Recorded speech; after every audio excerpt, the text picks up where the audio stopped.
നമ്മുടെ കണ്ണുകൾ നമ്മൾ ഉറപ്പിച്ചു നിർത്തേണ്ടത് ആരിലാണ്? കല്ല് അപ്പമായി തീരാൻ കൽപ്പിക്കാൻ ആവശ്യപ്പെട്ടപ്പോൾ അതല്ല ദൈവം എന്നെ ഫലമേൽപ്പിച്ച മാർഗം എന്ന് പറഞ്ഞ യേശുവിലാണ്. അല്ലാതെ അത്ഭുതങ്ങൾ കാണിച്ച് ഗിമ്മിക്കുകൾ കാണിച്ച് മനുഷ്യനെ വരുത്തുന്നവനിലല്ല നമ്മൾ എന്ത് ചെയ്യേണ്ടത്?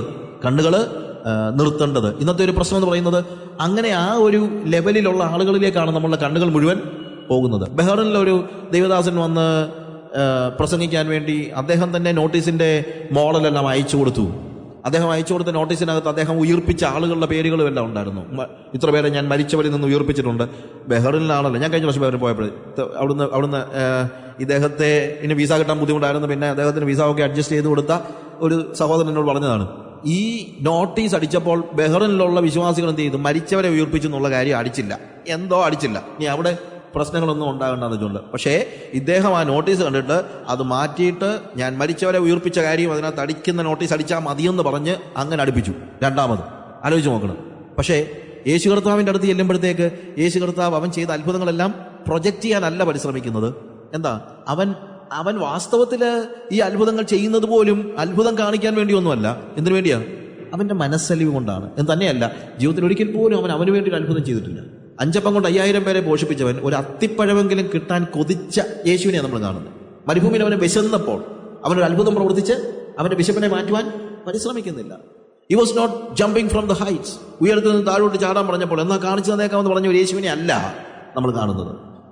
കാല് കഴുകാനായിട്ട് ഇറങ്ങി വരുന്ന യേശുവിനെയാണ് നമ്മൾ കാണുന്നത്. ഒരു സെർവന്റ് ആയിട്ടുള്ള യേശുവിനെയാണ്, ബ്ലെസ്ഡ് ആർ ദ പൂവർ എന്ന് പറയുന്ന ഒരു യേശുവിനെയാണ് നമ്മൾ കാണുന്നത്. നമ്മുടെ സ്പോട്ട്ലൈറ്റ് നമ്മൾ മാറ്റുന്നതാണ് പ്രശ്നം ഉണ്ടായിരിക്കുന്നതായ കാര്യം. ഞാൻ പറയട്ടെ, ഈ പുസ്തകങ്ങൾ വായിക്കുമ്പോഴും മറ്റുള്ള കാര്യങ്ങൾ പറയുമ്പോഴും എല്ലാം നമ്മൾ മനസ്സിലാക്കണം, ദേ ആർ ജസ്റ്റ് അവർ ഫെലോ പിൽഗ്രിംസ്. നമ്മളെപ്പോലെ തന്നെ വീണ്ടും ജീവിതത്തിൽ നമ്മളെപ്പോലെ തന്നെ ജീവിക്കുന്ന ആളുകളാണ് ഇവർ. നമ്മൾ മനസ്സിലാക്കണം. അതായത് ഏതെങ്കിലും ഒരു പ്രത്യേക ഗ്രൂപ്പിനായിട്ട് ദൈവം ഒരു സ്പിരിച്വൽ എബിലിറ്റി കൊടുത്തിട്ടില്ല. പ്രാർത്ഥിക്കാനായിട്ട് ചില സ്പെഷ്യൽ എബിലിറ്റി ഉള്ള ആളുകൾക്ക് മാത്രമായിട്ട് ദൈവം കൊടുത്തിട്ടില്ല. പ്രസംഗിക്കാനുള്ള കഴിവുള്ള എന്തും ആയിക്കോട്ടെ, ദൈവത്തിന് അങ്ങനെയുള്ള ഒരു ഗ്രൂപ്പിനെ മാറ്റി നിർത്താനോ മറച്ചു നിർത്താനോ ഒന്നും ദൈവം വാസ്തവത്തിൽ ആഗ്രഹിക്കുന്നില്ല. അതുകൊണ്ട് പ്രാർത്ഥനയെക്കുറിച്ച് ഞാനീ പറയുമ്പോൾ നിങ്ങളുടെ ഫെലോ പിൽഗ്രിമാണ് ഞാൻ. I am also trying to pray like Jesus prayed and don't think that because I preach. ഇത് നമ്മുടെ പ്രശ്നം. പ്രസംഗിക്കുന്നത് കൊണ്ട് അവൻ ഇതുപോലെയുള്ള ആളുകൾക്ക് വേണ്ടി മാത്രമുള്ള ഒരു ലോകം എന്നുള്ളൊരു ചിന്ത. നോ, അങ്ങനല്ല. അതിനുവേണ്ടിയുള്ള ഷൈനി ആയിട്ടുള്ള കാര്യങ്ങൾ കാണിക്കുന്നത് ഒരു ക്രിസ്തീയമായ കാര്യമായിട്ട് നമുക്ക് മനസ്സിലാക്കാനായിട്ട് കഴിയത്തില്ല. നമ്മളും പ്രാർത്ഥിക്കാൻ പഠിക്കുകയാണ്. ഇവിടെ നമ്മളെല്ലാവരും കൂടെ പ്രാർത്ഥിക്കാൻ പഠിക്കുകയാണ്. എങ്ങനെയാണ് പ്രാർത്ഥിക്കണമെന്ന് കർത്താവ് നമ്മളെ പഠിപ്പിച്ച കാര്യങ്ങൾ നമ്മൾ ഒരുമിച്ച് പ്രാർത്ഥിക്കാനായിട്ട് പഠിക്കുകയാണ്. ഈ സൂപ്പർ സ്റ്റാർസിന്റെ ഒരു ഗിമ്മിക്കുകളിൽ നിങ്ങൾ പെട്ടുപോകരുത്. ഇത് പ്രാർത്ഥനയുടെ ക്ലാസിന്റെ കാര്യം മാത്രമല്ല, എനിത്തിങ് ആൻഡ് എവറിത്തിങ്. ഇന്നത്തെ ഒരു വലിയ പ്രശ്നമാണ് സ്റ്റാൻഡ് ഔട്ട് ചെയ്യാനായിട്ട് നമ്മൾ പരിശ്രമിക്കുന്നത്. യേശു കർത്താവ് എന്താ ചെയ്തത്? അവൻ ഐഡന്റിഫൈ ചെയ്യാനാണ് പരിശ്രമിച്ചത്. അവൻ ആളുകളിലേക്ക് ഇറങ്ങിച്ചെല്ലാനാണ് പരിശ്രമിച്ചത്. അവൻ മീറ്റിംഗ് തുടങ്ങുമ്പം കാറെ നേരെ അങ്ങോട്ട് വന്നിട്ട് പെട്ടെന്ന് ചാടിക്കയറി പോകാനൊന്നും അല്ല. ഗന്നസരത്ത് തടാകത്തിൽ വെച്ച് അവൻ എന്താ കാണുന്നത്? നമ്മൾ കാണുന്നത് പുരുഷാരം അവനെ തിക്കി തിരക്കുന്നത് കൊണ്ട് അവൻ ശിമോനുള്ള പടകിൽ കയറി അപേക്ഷിച്ചു, ഇവരെല്ലാം കൂടെ എന്നെ ഒത്തിരി അങ്ങ് തിക്കി തിരക്കുക, നീ എന്നെ ഒന്ന് സഹായിക്കണം, ഇവിടെ നിന്ന് കഴിഞ്ഞാൽ അമ്മമാരെല്ലാം കൂടെ എന്നെ തള്ളി താഴെ ഇടും. ഇല്ലേ? കർത്താവിന് വേണമെങ്കിൽ ഒരു ഇലക്ട്രിക് ഫെൻസ് ഉണ്ടാക്കി എല്ലാവരെയും ഒരു സ്പെഷ്യൽ അകലത്തിൽ വേണമെങ്കിൽ നിർത്താമായിരുന്നു. പക്ഷെ Jesus did not do that. യേശു അതല്ല ചെയ്തത്. സോ ഏത് പ്രസംഗകരാണെങ്കിലും എന്ത് ബൈബിൾ ക്ലാസ്സസ് ആണെങ്കിലും അത് എല്ലാവർക്കും വേണ്ടി ഉള്ളതാണ് എന്ന് നമ്മൾ മനസ്സിലാക്കണം. ഒരിക്കലും ചിന്തിക്കരുത്, എനിക്കുള്ളതല്ല ഇത്. ക്രിസ്തീയ ജീവിതം എല്ലാവർക്കും വേണ്ടിയുള്ളതാണ്. ഞാൻ ഒരിക്കലും എല്ലായിടത്തും പറയുന്നൊരു ഉദാഹരണമാണ്. ഞാൻ നടന്ന കാര്യം. ഒരിക്കലും ഞാനിങ്ങനെ ഒരു ബുക്ക് വായിച്ചുകൊണ്ടിരിക്കുക. അങ്ങനെ വായിച്ചു ഞാൻ ചിന്തിച്ചു, ഇതൊന്നും എനിക്കൊന്നും പറ്റുന്ന കാര്യമൊന്നുമല്ല. So deep, this must be deeper Christian living. It's not for me. എനിക്ക് വേണ്ടിയുള്ളതൊന്നുമല്ല. ഭയങ്കര ആഴമുള്ള ക്രിസ്തീയ ജീവിതമാണ്. This is only for spiritual giants, not for me എന്ന് പറഞ്ഞാൽ അതിൻ്റെ ടൈറ്റിൽ ഒന്നുകൂടെ എടുത്ത് നോക്കിയപ്പോഴാണ് it was normal Christian life. ഭയങ്കര ആഴമുള്ള ക്രിസ്തീയ ജീവിതമാണ്, ഇതൊന്നും എനിക്കുള്ളതല്ലെന്ന് പറഞ്ഞ് ഞാൻ എടുത്തു നോക്കിയപ്പോഴത്തേക്ക് അതിൻ്റെ ടൈറ്റിൽ എന്താണ്? വാച്ച്മാൻ നിയുടെ നോർമൽ ക്രിസ്ത്യൻ ലൈഫ് എന്ന് വെച്ചാൽ അതിൻ്റെ അർത്ഥം എന്നാ? ക്രിസ്തീയ ജീവിതത്തിൽ ഈ പറഞ്ഞ ജീവിതം ആർക്കൊക്കെ ഉള്ളതാണ്? അല്ല, നോർമൽ പീപ്പിൾ. അതുകൊണ്ട് പ്രയറിനെ കുറിച്ചുള്ള ഇതെല്ലാം കേൾക്കുമ്പോഴത്തേക്ക് ഇവിടുന്ന് ഏറ്റവും ഒടുവിൽ നമ്മൾ ഇതും പറഞ്ഞേച്ച് പോകരുത്.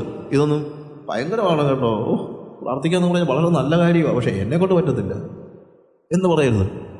നമുക്ക് വേണ്ടിയുള്ളതാണ്. നമ്മുടെ വി എ തോമസ് പാസ്റ്റർ, മരിച്ചുപോയ വി എ തോമസ് പാസ്റ്റർ ഒത്തിരി ഡയബറ്റിക് ആയിരുന്നു. അപ്പോൾ കാനവച്ചൻ ഒരു പ്രാവശ്യം പറഞ്ഞു, തോമാച്ച ഞാനൊരു സ്പെഷ്യൽ എക്സസൈസ് കാണിച്ചു തരാം, അത് ചെയ്യുകയാണെങ്കിൽ ഡയബറ്റിക് ഒത്തിരി കുറയും, അതൊന്ന് പ്രാക്ടീസ് ചെയ്താൽ മതി.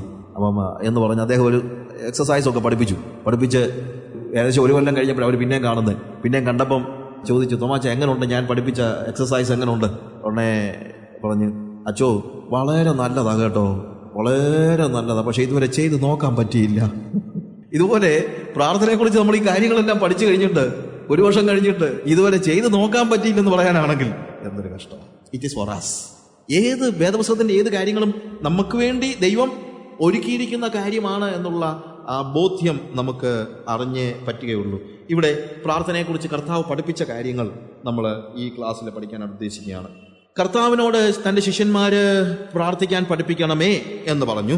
കർത്താവ് പ്രാർത്ഥിക്കാൻ പഠിപ്പിക്കുന്നതും നമ്മൾ കാണുന്നുണ്ട്. യോഹന്നാൻ തൻ്റെ ശിഷ്യന്മാരെ പ്രാർത്ഥിക്കാൻ പഠിപ്പിച്ചതുപോലെ ശിഷ്യന്മാരെ യേശു പ്രാർത്ഥിക്കാനായിട്ട് പഠിപ്പിച്ചു.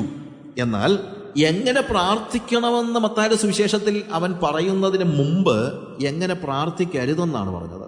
അതെന്താന്ന് ചോദിച്ചു കഴിഞ്ഞാൽ, ഇതുവരെയും പ്രാർത്ഥിച്ചിട്ടില്ലാത്ത ഒരാളോടാണെങ്കിൽ എങ്ങനെ പ്രാർത്ഥിക്കണമെന്ന് പറഞ്ഞാൽ മതി. പക്ഷേ എപ്പോഴും പ്രാർത്ഥിച്ചുകൊണ്ടിരിക്കുന്നവരാകുമ്പോൾ എങ്ങനെ പ്രാർത്ഥിക്കരുതെന്ന് പഠിപ്പിച്ചാലേ പറ്റുള്ളൂ.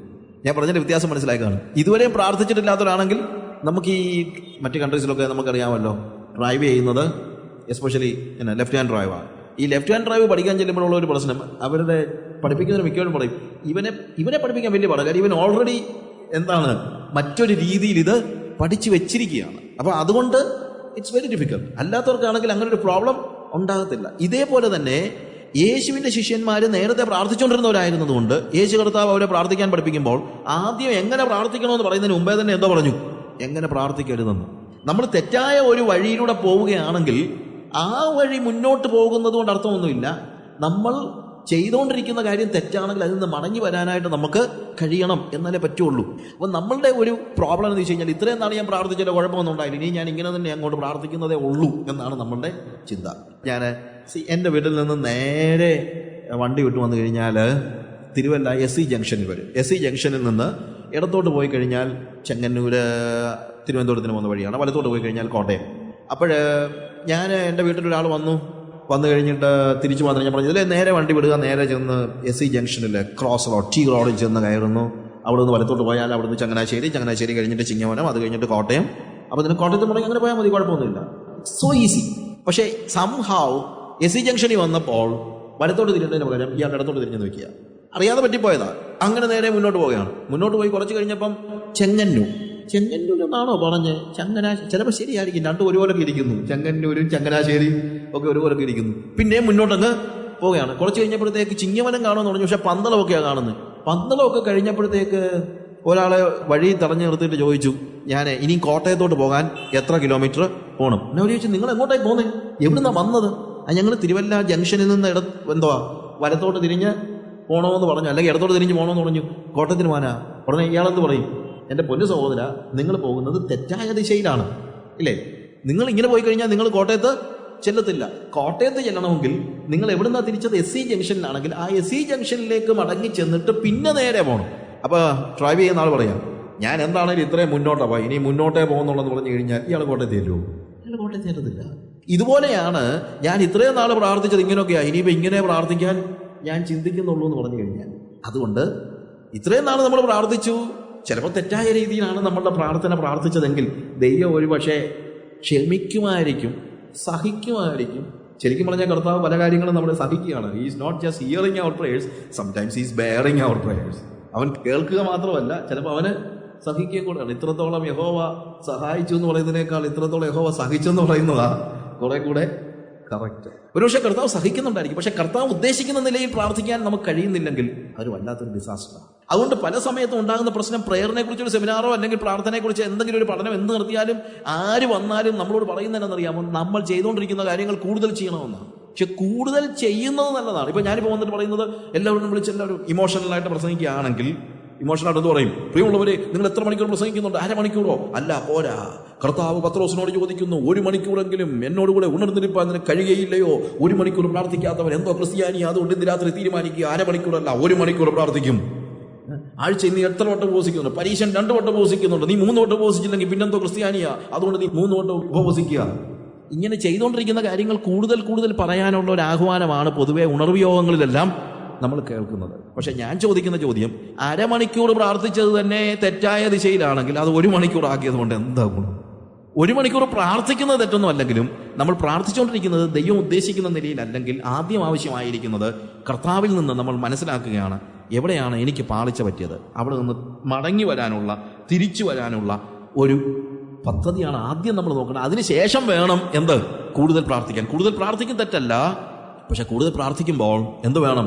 ദൈവികമായ, ദൈവം ഉദ്ദേശിക്കുന്ന നിലയിൽ പ്രാർത്ഥിക്കാനായിട്ട് നമുക്ക് കഴിയണം. മത്തായിയുടെ സുവിശേഷം 6-ാം അധ്യായത്തിന്റെ 5-6 വാക്യങ്ങൾ വായിക്കുമ്പോൾ, നിങ്ങൾ പ്രാർത്ഥിക്കുമ്പോൾ കപടഭക്തിക്കാരെ പോലെ ആകരുത്.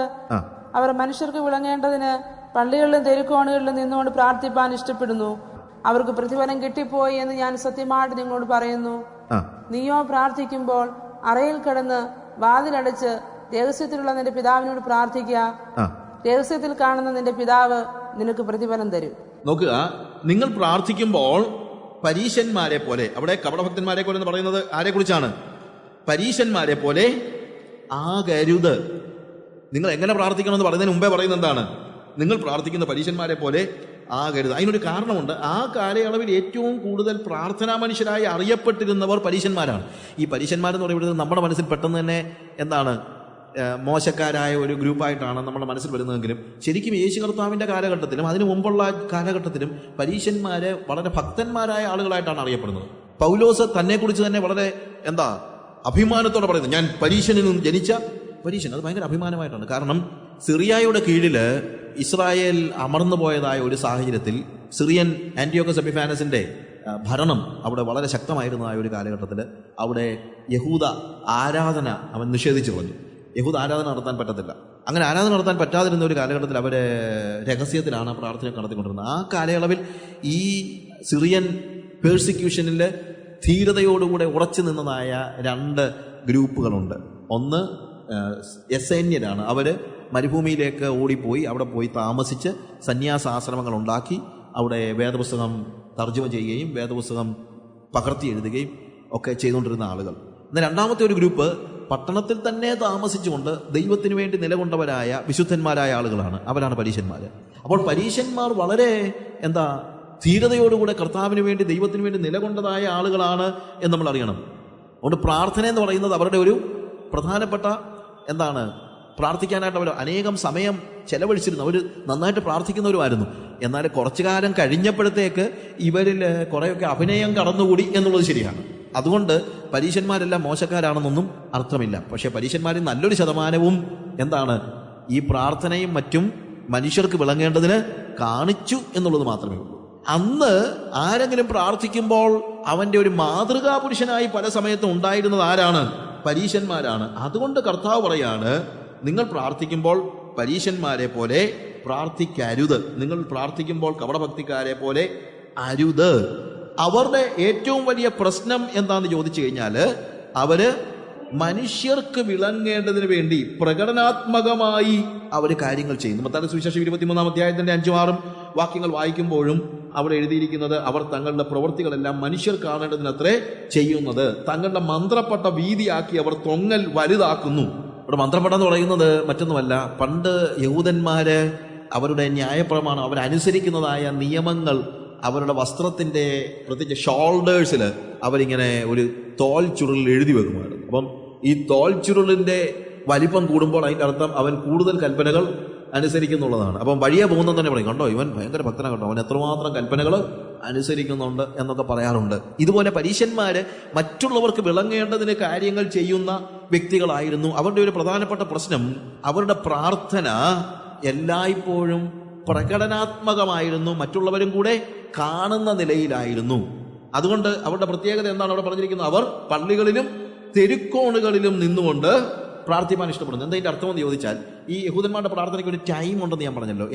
എവരി തേർഡ് അവർ ദേ പ്രേ. എല്ലാ 3 മണിക്കൂർ കൂടുമ്പോൾ അവർ പ്രാർത്ഥിക്കുന്നുണ്ട്. അവർ രാവിലെ 6 മണിക്ക് പ്രാർത്ഥിക്കുന്നു, രാവിലെ 9 മണിക്ക് പ്രാർത്ഥിക്കുന്നു. അത് എവിടെ നിന്നാണെങ്കിലും പ്രാർത്ഥിച്ചാൽ മതി. യെരുശലേമിലാണെങ്കിൽ അവർ ദേവാലയത്തിലേക്ക് അല്ലെങ്കിൽ മുകളിലേക്ക് നോക്കി പ്രാർത്ഥിക്കുന്നു.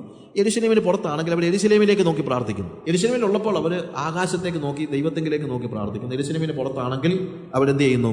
യെരുശലേമിലേക്ക് നോക്കി പ്രാർത്ഥിക്കുന്നു. അതുകൊണ്ടാണ് ദാനിയേൽ യെരുശലേമിന് നേരെ കിളിവാതിലുകളെ തുറന്നിട്ട് എല്ലാ ദിവസവും 3 നേരം പ്രാർത്ഥിക്കുന്നത് നമ്മൾ കാണുന്നത്. അപ്പോൾ നോർമലി എവിടെ ഇരുന്നാണെങ്കിലും പ്രാർത്ഥിക്കാമെങ്കിലും കഴിവതും അവരെവിടെ പോയി പ്രാർത്ഥിക്കും? ദേവാലയത്തിൽ പോയി പ്രാർത്ഥിക്കും. ഇനി അത് തെരുക്കോണിലാണെങ്കിലും അന്നേരം പ്രാർത്ഥിച്ചോണം. പക്ഷെ ഇവരുടെ പ്രാർത്ഥനയുടെ ഒരു പ്രത്യേകത എന്നാന്ന് ചോദിച്ചു കഴിഞ്ഞാൽ, ഒരു ഫിസിക്കൽ ബോഡി പോസ്റ്റർ വളരെ പ്രകടനപരമായി കാണിക്കാൻ പറ്റുന്ന ഒരു പോസ്റ്റർ. കാര്യം ഇവര് ആകാശത്തേക്ക് നോക്കുകയും കൈകൾ വിടർത്തി വലതുകാലം നിലത്തമർത്തി ഇടതുകാലം ഒന്ന് ഉയർത്തി നമ്മൾ ഈ ഓടാനൊക്കെ നിൽക്കുന്ന ഒരു ബോഡി പോസ്റ്ററിലാണ് ഇവര് പ്രാർത്ഥിക്കുന്നത്. ദൈവമേ എന്ന് വിളിക്കുമ്പോഴത്തേക്ക് കൈകൾ ആകാശത്തേക്ക് വിടർത്തി ആകാശത്തേക്ക് കണ്ണുകൾ ഉയർത്തി ആണ് പ്രാർത്ഥിക്കുന്നത്. യഹൂദന്റെ പ്രാർത്ഥനയിൽ അവരുടെ ശരീര ഭാഷ വളരെ പ്രകടമാണ്. അപ്പൊ ഇതാര് കണ്ടാലും പ്രാർത്ഥിക്കുകയാണെന്നറിയാം.